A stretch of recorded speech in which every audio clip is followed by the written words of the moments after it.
Student, welcome back to my YouTube channel. तर बघा, आज आपण पाहणार आहोत ॲनाटॉमी आणि फिजिओलॉजी मधली सगळ्यात important system, that is a cardiovascular system.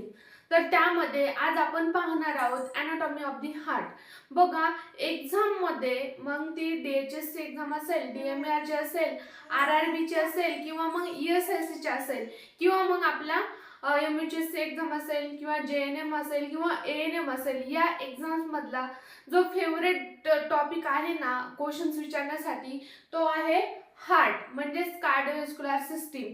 तर बघा स्टुडंट, आज आपण पाहणार आहोत हार्टची ॲनाटॉमी इन डिटेल मध्ये। तर बघा, चला आपण आपल्या टॉपिकला सुरू करूया। बघा, सर्वप्रथम पाहूया आपण हार्टचं स्ट्रक्चर। तर हार्टचं स्ट्रक्चर कसं आहे? स्ट्रक्चर आहे हॅलो मस्क्युलर ऑर्गन आहे। जो हार्ट आहे ना, तो एक हॅलो मस्क्युलर ऑर्गन आहे, जो की ओनली अँड ओनली फक्त मसल्स पासून बनलेला आहे आणि हॅलो आहे। हॅलो आहे म्हणजे तो आतमधून पोकळ आहे। पोकळ आहे तर मग ते पोकळ जागेमध्ये काय आहे, तर काय होतं, ब्लड पंपिंग होतं, त्यामुळे त्याला काय म्हटलं आहे, heart is a hello muscular organ. तर यस, बघा तुम्हाला समजलं असेल स्ट्रक्चर कसं आहे, मस्क्युलर स्ट्रक्चर आहे। यस, यानंतर आपण नेक्स्ट पाहूया लोकेशन। नेमकं हार्ट कुठे प्रेझेंट आहे, हार्टचं लोकेशन काय आहे, तर काय आहे, हार्ट कुठे प्रेझेंट आहे, मिडियास्टिनम कॅव्हिटी मध्ये।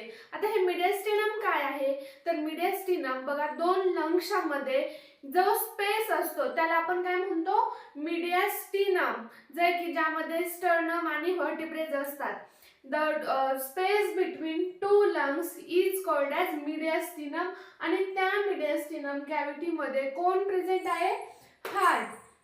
बघा, तुम्हाला हार्टचं स्ट्रक्चर समजलं असेल परफेक्ट। तर बघा, हार्ट जर detail anatomy of the heart तुम्हाला हा व्हिडिओ कंप्लीट पाहायचा असेल तर मी माझ्या यूट्यूब चॅनलवरती अपलोड केलेला आहे। माझं यूट्यूब चॅनलचं नाव आहे नितिशा नर्सिंग करिअर पॉईंट। यावरती मी डिटेल व्हिडिओ अपलोड केलेला आहे, तर तो तुम्ही नक्की जाऊन पहा। आवडल्यास लाईक करा, शेअर करा आणि सबस्क्राईब करा।